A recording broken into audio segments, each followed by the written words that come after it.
Bienvenidos a Computadoras y Sensores. Mi nombre es Carlos. En el capítulo de hoy, el mini PC V-Link de la serie SE, con procesador Intel i7 12ª generación y 10 núcleos.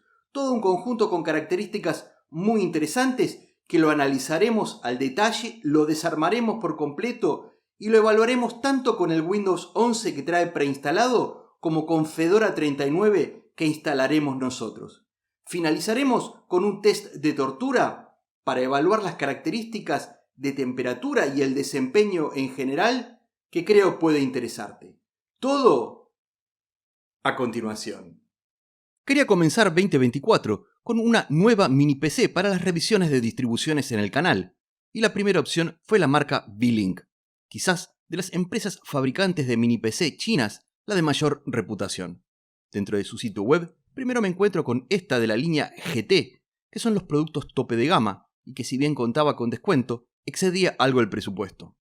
Luego la línea SE, que corresponde a la gama intermedia, en este caso con CPU Ryzen, y con el descuento fue mi primera elección. La Mini tiene un precio excelente, pero buscaba algo más potente. Y finalmente me encontré con la recientemente lanzada SE, con procesador Intel i7 de 12ª generación, más precisamente el 12650H, que además posee almacenamiento PCI Express 4.0 y Wi-Fi 6. Viendo las especificaciones en la web de Intel, vemos que el 12650H dispone de 10 núcleos, de los cuales 6 son los denominados de performance y 4 los núcleos de eficiencia, mientras que los subprocesos o hilos son 16, un CPU moderno lanzado en el primer cuatrimestre de 2022. Posibilidad de direccionar hasta 64 GB de memoria RAM, tanto en DDR5 como DDR4. La mini PC que ofrece V-Link dispone de 32 GB de memoria RAM, 500 GB de almacenamiento, lo cual me pareció perfecto para el uso que le daremos. Con respecto al precio, $549 menos un cupón de $50 me pareció razonable, teniendo en cuenta sus capacidades muy buenas. Con el mini PC ya en mis manos, este se provee en una caja de cartón sellada de plástico o celofán. El color, como nos indica en el lateral, es azul marino, mientras que por la parte trasera de la caja tenemos las características técnicas principales en cuanto a procesador, memoria, almacenamiento, red y alimentación. Una vez que quito el plástico de protección dentro de la cubierta de cartón, encontramos otra caja con la mini PC en su interior. Y sorprende lo reducido de su tamaño. Solo 126 por 113 milímetros y 42 milímetros de altura. El manual de usuario se encuentra en 7 idiomas, entre ellos el español. Brinda información básica y cómo montar la mini PC a través del soporte BESA. Debajo de donde se encuentra la mini PC tenemos una plaquita metálica bajo el estándar BESA antes mencionado. Esto para montar la mini PC en la parte trasera del monitor. Incluye también la tornillería de fijación. Trae también dos cables HDMI, uno más corto y otro más largo. Finalmente encontramos la fuente de alimentación o adaptador de corriente que entrega 19 volts de corriente continua y hasta 5.26 amperes. La calidad del empaque es muy bueno y garantiza una buena protección durante el transporte. Centrándonos en el mini PC, quito una protección plástica que protege de rayones y vemos que su parte superior es de un material tipo tela que el fabricante denomina mesh y su traducción sería malla. Luego veremos todo mejor cuando lo desarmemos. Los puertos y conectores que posee en la parte frontal son dos USB 3.2, un puerto USB tipo C, el jack tanto para auriculares como para micrófono y el botón de power. En uno de sus lados tiene rejilla de ventilación y por detrás encontramos el puerto Ethernet Gigabit, dos USB 2.0, un DisplayPort y uno HDMI que permiten utilizar dos monitores simultáneos hasta en 4K. Aquí también tenemos la entrada de alimentación. En el otro lateral posee rejillas de ventilación. Pasemos a desarmarlo y ver sus componentes. Para comenzar con el desarmado y comprobar los componentes que posee este mini PC, tenemos que darlo vuelta y quitar los 4 tornillos cabeza Phillips. La punta del destornillador que mejor se adaptó a estos tornillos es la doble 0. Una vez retirados, tiramos de un pequeño saliente de goma que tiene esta base para facilitar la extracción. Esta base es metálica, pudiendo ser aluminio o alguna aleación. Aquí es donde se puede instalar una unidad de estado sólido SATA de 3,5 pulgadas. Luego, cuando lo armemos nuevamente, veremos cómo se monta. Luego se quita un tornillo de la parte inferior y los dos tornillos que mediante una pieza plástica mantiene en su posición el conector SATA. Retiramos dicha pieza y volcamos el conector a un lado con cuidado de no dañar el flex. Luego podemos quitar la pieza plástica que mantiene en su lugar a uno de los ventiladores de este mini PC. Luego lo vuelco hacia un lado con cuidado, aunque se puede quitar un pequeño conector para el ventilador del lado de la placa. Quito la primera tarjeta de memoria RAM del tipo SODIMM, utilizado normalmente en dispositivos móviles. Es de muy buena marca, como es Crucial, DDR4 3200 y de 16 GB. Recordemos que este mini PC soporta hasta 64 GB y se provee con dos memorias de 16 GB. De esta manera se aprovecha el Dual Channel. Quito la segunda memoria RAM y ahora quito el tornillo de fijación para la unidad de almacenamiento M2 NVMe. Esta también es de la marca Crucial, modelo P3 Plus PCI Express 4.0 y con el estándar 2280, es decir, 22 mm de ancho y 80 mm de largo, con una capacidad de 500 GB. Debajo del SSD M2 se encuentra la batería del reloj de tiempo real y el módulo Wi-Fi de la marca Intel PCI Express del tipo 2230. Este módulo opera en las bandas de 2.4 y 5 GHz, con una velocidad máxima de hasta 2.4 gigabits por segundo. Esto es algo muy bueno para los usuarios de Linux porque es un módulo compatible con el kernel de Linux desde hace unos pocos años. Hasta aquí es donde podríamos desarmar en condiciones normales. No tiene mucho sentido desarmar más, pero quiero ver cómo se resuelve la disipación de temperatura del procesador. Para ello quito 4 tornillos más que vinculan la placa con el chasis y dando vuelta el gabinete se desmonta. Nos encontramos con este ventilador o cooler grande en comparación con el mini PC y lo retiramos quitando 3 tornillos. Vuelco a un lado esta turbina axial y nos encontramos con estas piezas de cobre con un diseño muy astuto. El CPU se encuentra en esta zona que recuadro y entre estas planchuelas de cobre y el radiador también de cobre toman el calor del procesador y con el ventilador lo expulsan al exterior. Como vemos en los cables, el ventilador posee control por PWM y tacómetro que mide la velocidad. Toda esta solución está muy bien pensada, ocupa muy poco espacio y se ve de calidad. Para finalizar con el análisis de los componentes, el PCB se aprecia de muy buena calidad, al igual que la impresión y las soldaduras. Colocar una unidad de estado sólido adicional de 3,5 pulgadas implica simplemente quitar la base metálica con 4 tornillos y deslizar contra el conector SATA. Muy simple y probablemente lo único que necesites hacer, al menos por un buen tiempo, hasta que le toque mantenimiento. En mi caso, lo quitaré y luego cuando instalemos Linux lo haremos en Dual Boot con la unidad NVMe. Pero primero hagamos algunas pruebas en Windows 11. El mini PC trae instalado Windows 11 Pro con licencia digital, oficial y por supuesto legal. Solo actualicé el sistema con Windows Update e instalé las aplicaciones con las que realizaremos los tests, siendo el primero HW Monitor, que nos brinda información muy detallada de voltajes, temperaturas, velocidad de los ventiladores, empleo de memoria y procesador. Probaremos con el video de la Fundación Blender Big Buck Bunny con una resolución de 4K y 60 frames, con el reproductor en tamaño cine, que es algo menor a pantalla completa, y como es de esperar para un hardware como este, la reproducción es perfecta y sin caída de frames, mientras que la temperatura del package o del conjunto del CPU es de 57 grados de máxima, y subiendo. Para los núcleos de performance llegó a 63 grados y a los de eficiencia 45. El porcentaje de empleo del procesador 34% máximo y la temperatura máxima del SSD 43 grados. Se mantiene casi al mínimo. Después de unos minutos de ejecución del video, la temperatura del conjunto del CPU alcanzó un máximo de 76 grados. El porcentaje de uso del procesador, el 42%, y la temperatura del SSD alcanzó los 47 grados. Todos los valores normales para una exigencia moderada como esta. Ahora vamos a ejecutar los múltiples tests de CPU que realiza Geekbench y dejaré a HW Monitor para comprobar si hay grandes variaciones. El proceso demora varios minutos, que aquí resumo, y al finalizar nos entrega 2.375 puntos para un solo núcleo y 8074 multinúcleo. Si revisamos la tabla de procesadores de Geekbench, encontramos que el nuestro se compararía con un Intel i9 11900K. Si bien es un procesador de una generación anterior, este es de escritorio con zócalo LGA 1200 y todas las ventajas que ello trae, lo cual habla muy bien de nuestro procesador para dispositivos móviles. También queda ligeramente por arriba del i5 12600, un procesador de 12ª generación como el nuestro, de 6 núcleos y 12 hilos, pero con el moderno zócalo de escritorio LGA 1700. En multinúcleo tiene valores similares a un Xeon W1270 de 8 núcleos y 16 hilos, un procesador para workstation, ligeramente por debajo de un Ryzen 7 3700X de 8 núcleos y 16 hilos con zócalo AM4.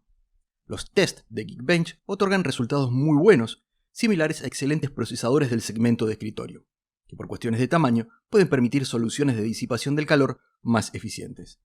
Con respecto a la temperatura del conjunto del procesador, en algún momento llegó a los 88 grados, temperatura algo elevada. El procesador marcó un 98.1% de empleo, lo cual es lógico en estos tests, y el SSD 49 grados. Para los SSD, la temperatura ideal es entre los 40 y 50 grados, comenzando a ser crítico arriba de los 70 grados. La siguiente prueba la realizaremos con Crystal Disk Mark para comprobar el rendimiento de la unidad de estado sólido PCI Express de la marca Crucial que emplea este mini PC. Dejo HW Monitor principalmente para tener lectura de la temperatura máxima que alcanza. Este es un proceso que dura varios minutos y aquí resumo. Al finalizar, en lo que respecta a temperatura, alcanzó 57 grados, algo mayor a lo recomendado, pero lejos de los 70 grados considerados críticos. Pasando a los valores de lectura y escritura, nos centraremos en la primera fila, que son secuenciales, y nos entrega 4849.86 para lectura y 1933.35 MB por segundo para escritura. Se debe mencionar que varios elementos hacen que varíe la velocidad de lectura y escritura, no solo la unidad de estado sólido. Entre ellos el motherboard, el tipo de PCI Express, la ubicación, la cantidad, etc. Pero para fines ilustrativos y no de laboratorio, una de las mejores unidades de estado sólido como el Samsung 980 Pro entrega 6852.36 y 4932.15 MB por segundo para lectura y escritura respectivamente. Otra comparación es la que obtuvimos cuando evaluamos una mini PC con unidad de estado sólido SATA de la marca Netak de 512 GB que nos entregó en aquel test 561.12 y 513.59 MB por segundo para lectura y escritura. Una diferencia enorme con la mini PC actual. La siguiente prueba la haremos con Cinebench R23 en multinúcleo. Y vemos que aparece un test con un CPU idéntico al nuestro, con 8759 puntos. De modo que seguramente el valor será similar. De todas maneras, haremos el test completo que dura poco más de 10 minutos y aquí resumo. Nuestro test nos arroja 8294 puntos. Esta lista es encabezada por el poderoso Ryzen Threadripper 2990 de 32 núcleos y 64 hilos. Para finalizar con las pruebas en Windows, jugando al Counter-Strike 2 a 1080p con los gráficos en medio, el promedio es de aproximadamente 40 FPS. Hice también pruebas con los gráficos en alta y los FPS descendían hasta aproximadamente 20 FPS. Y en baja, siempre a 1080, en el orden de los 90. Me resulta perfectamente jugable en medio, no siendo yo un especialista en gaming. Es de notar que la GPU integrada corre todo el tiempo a 99%, mientras que el CPU en el orden del 20%. Pasemos ahora a instalar Linux. Decidí instalar Fedora 39 en esta primera prueba con el mini PC, ya que Fedora cuenta con un kernel moderno que asegura el soporte de este hardware también moderno, y usar GNOME 45, que sabemos se trata de un escritorio pesado. Desde la web fedoraproject.org/es, con clic en Obtén Fedora, luego Workstation, doy en Descargar ahora, y aquí descargaré la imagen ISO de 2 GB y para verificar la descarga. Aquí damos en archivo checksum. Cierro esta ventana y también descargaré el Fedora Media Writer para flashear la imagen ISO, aunque también se puede usar Rufus o Balena Etcher entre otros. Una vez finalizadas las descargas, me dirijo a la ubicación de las mismas y abro con el bloc de notas el archivo donde tenemos el fingerprint o hash criptográfico de 256 bits. Es este que marco aquí.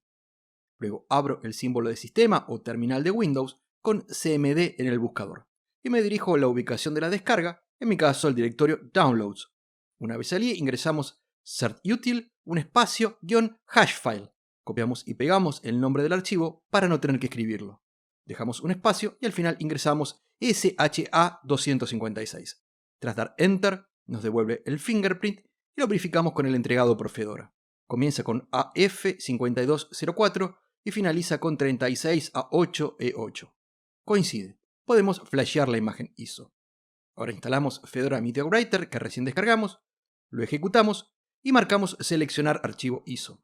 Luego siguiente y seleccionamos la imagen ISO que recién descargamos y verificamos. Luego en dispositivo USB, la memoria USB o pendrive que previamente insertamos en la PC.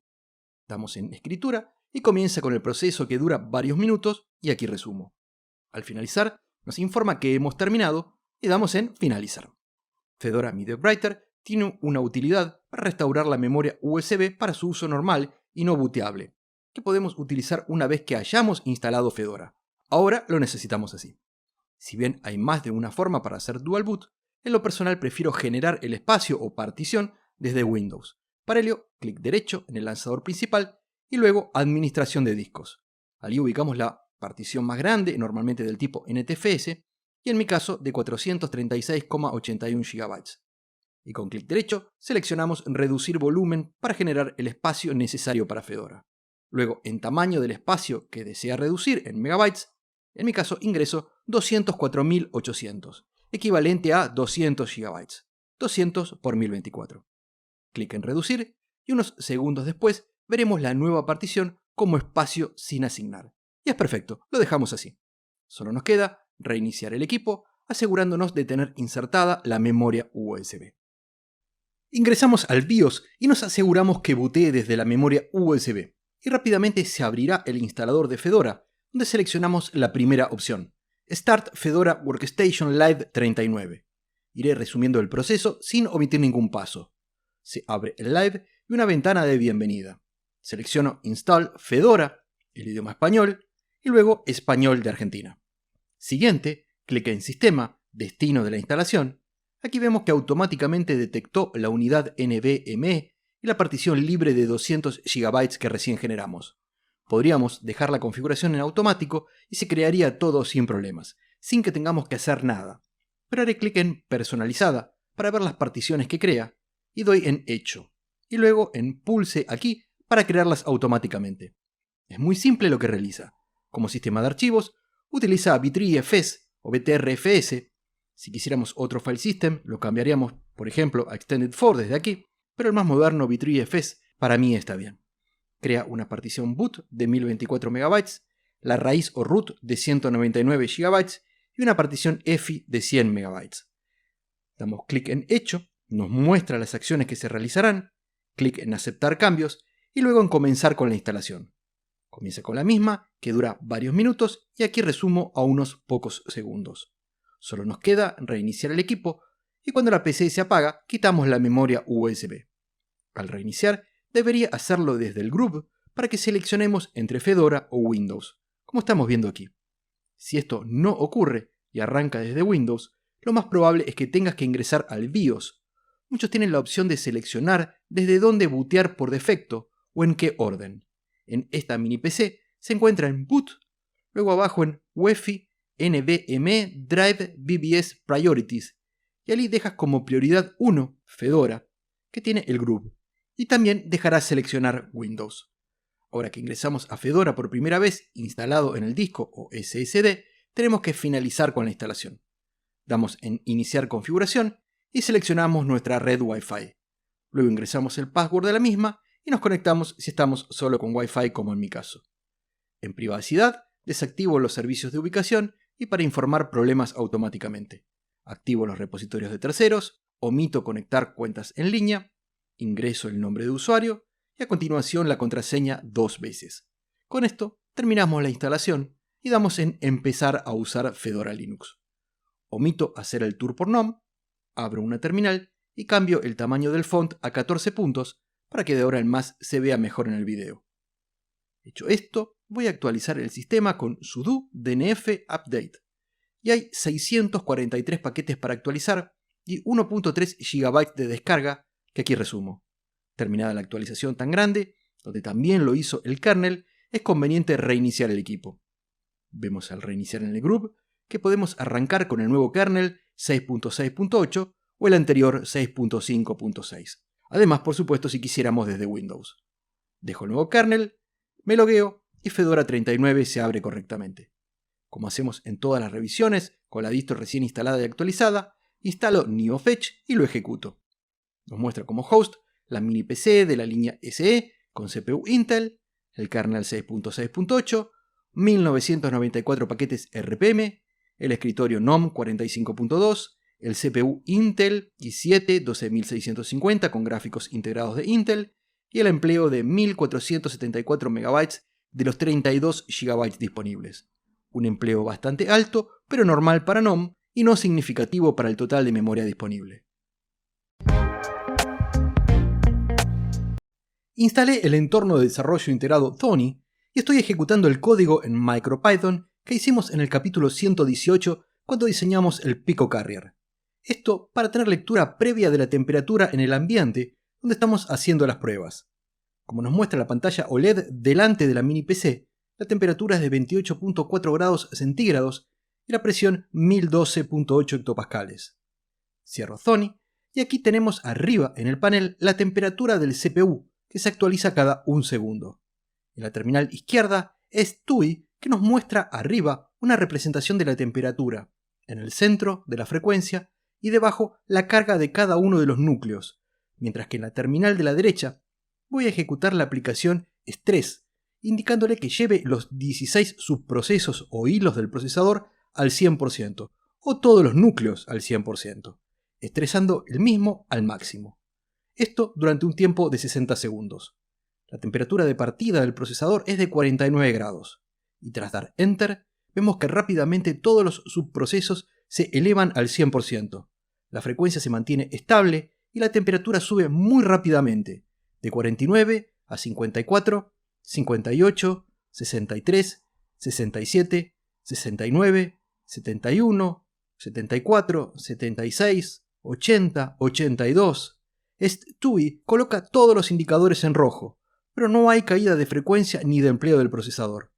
83, 85, 87, 89, baja por un instante a 87 y vuelve a 89.